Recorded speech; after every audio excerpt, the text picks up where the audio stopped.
It does not make sense. It does not make sense, Honorable Speaker. So what you do, members of parliament, the staff of parliament have to be honest with Kenyans. In the way the budgets of parliament are prepared, there are ways and means of reducing the expenditure in this house in a manner that will reduce the burden on taxpayers. I honestly do not need all that money. Even if I ran up and down the expressway for a year, I would never exhaust 370,000 Kenya shillings. So, Honorable Speaker, we must do this so that we demonstrate to the people that we are serious about what we are talking about. Number 3, Honorable Speaker, I want to speak about something in the motion. The majority leader proposed that National Assembly should reconvene so that they deal with the question of the presidential memoranda on the finance bill. Mr. Speaker, just as a constitutional lawyer, we in the opposition or in the minority have a different take on how this finance bill should be dealt with. Honorable Speaker, if you look at Article 115 on what should happen to a bill when it is sent back to Parliament, 115 sub-article 3, it says, if Parliament amends the bill fully accommodating the President's reservations, the appropriate Speaker shall resubmit it to the President for assent. What that means, Honorable Leader, is that he sends something back after that process of consideration of his memorandum. I do not think the Constitution envisaged a situation where you are sending a blank document from Parliament to the President for assent. Because what the presidential memorandum is proposing is a deletion of all the clauses contained in the finance bill. So you will have an empty piece of paper. It will have nothing on it. Then you are sending it back to the President for assent. What is he assenting to? So the proposal that has come from Honorable Tiende Amolo, for us, makes a bit more sense. That you allow there to be a bill that is introduced to repeal the finance bill as was passed. Because in the language of Article 115, we do not think that it can be done the way that it is being proposed. So, Honorable Speaker, another thing that we can do, let there be a public pronouncement from the head of state that we are going to stop these arrests, these abductions that have been ongoing, free everyone who's been arrested because of this protest, as the majority leader said, honor our dead and the people who are still in hospitals. There is opulence and corruption and the corrupting influence of money in politics. Honorable Majority Leader, when you spoke about that, I was very happy because we have to have a conversation. I was at a conference at one place and somebody was saying how it has become expensive to join politics. And I said, it is actually used as a scare tactic to scare away people from political participation. If a young man hears that for you to become the Senator of Nairobi, you need 70 million shillings or 100 million shillings, where do you think that person will never participate in elections? Where are we supposed to get this money? We want the young people to understand that they have demonstrated to this country that you, in fact, do not need the sort of resources that we are told you need for you to become a political player. Honorable Speaker, there's this question of a ban on harambes. As a lawyer, I am aware there is already legislation that tries to limit participation of political players in harambes, but is limited to the last few months. I think it's, is it 6 months or 9 months to the election? What we should be doing, we should be saying, because now it has become culture that immediately after elections anyway, after you are sworn in, your opponent is already on the ground saying Sifuna must go.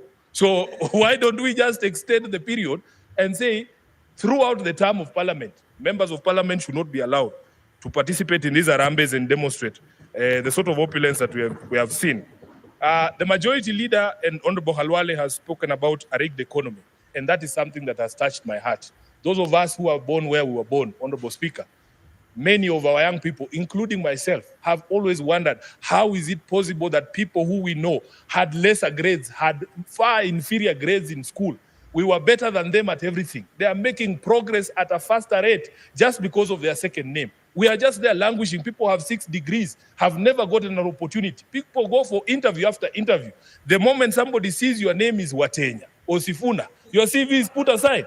Wanasema leta ya huyu. It is very embarrassing, Honorable Majority Leader, that sometimes an entire institution from top to bottom has members of only one office. I think these are the things that are going to make our people extremely mad every time these matters are brought about. So if you don't address these matters, Honorable Speaker, we are going to be able, we are not going to be able to deal with the problem. We have seen young people, especially when it comes to employment in public service. Honorable Speaker, you qualify as a teacher. You are waiting all your life to be employed as a teacher. Then you see leaders in public rallies, in funerals, handing and dishing out employment letters from TSC. And when you go to TSC, they tell you, oh, there is a system, everybody is logged in and see which criteria is used, and they eventually reach you. But you can see people dishing out letters from TSC, from KWS, from NYS, in Harambes and in funerals, Honorable Speaker.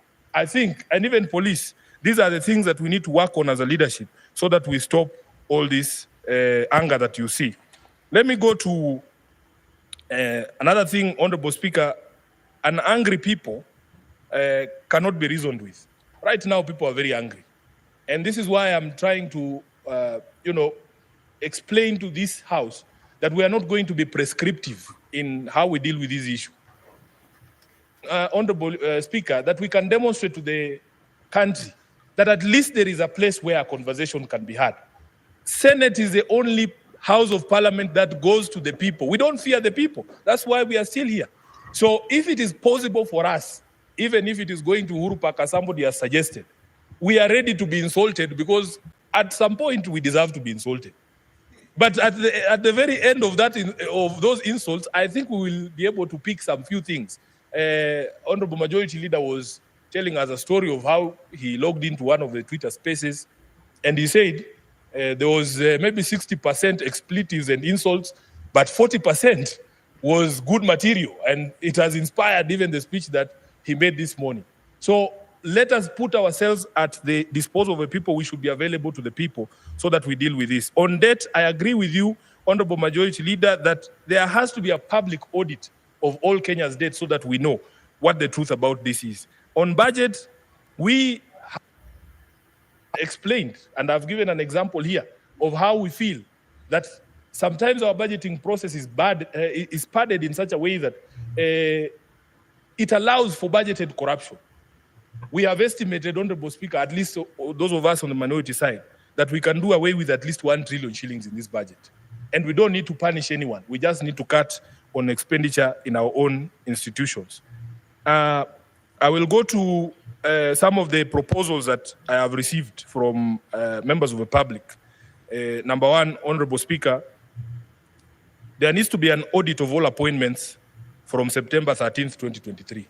Because as Honorable Senator Halwale spoke and said, there are some offices that have been created that we do not even understand the basis of their existence. Look at the number of advisors in government. There needs to be a public audit of all these advisors, and tell Kenyans why it is okay for one office of the advisor on the economic matters, Honorable Halwale, to have more money for travel than 9 committees of this House combined. It doesn't make any sense. So the specter of personal assistance in government, we need a public audit of that. There was another office that was created, and this one, you'll forgive me, Majority Leader, of faith intercessors.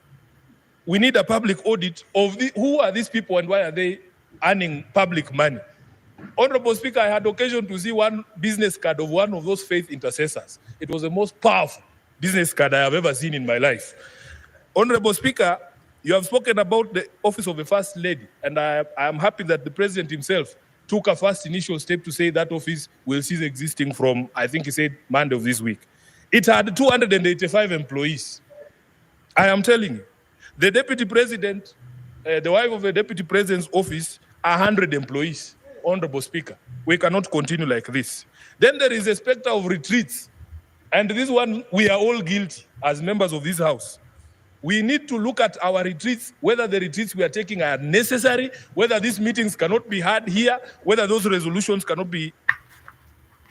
And then in the independent commissions, in the ministries and the corporations, I was just being told that there actually also exist fake retreats. There's something called a fake retreat, where there was no retreat, but people are being paid for going on a retreat. Then on the foreign trips, Honorable Speaker, these are things we all understand. let us be able to demonstrate to the public that we're actually serious and we hear them. Just one more minute. Let's add him 1 more minute to conclude.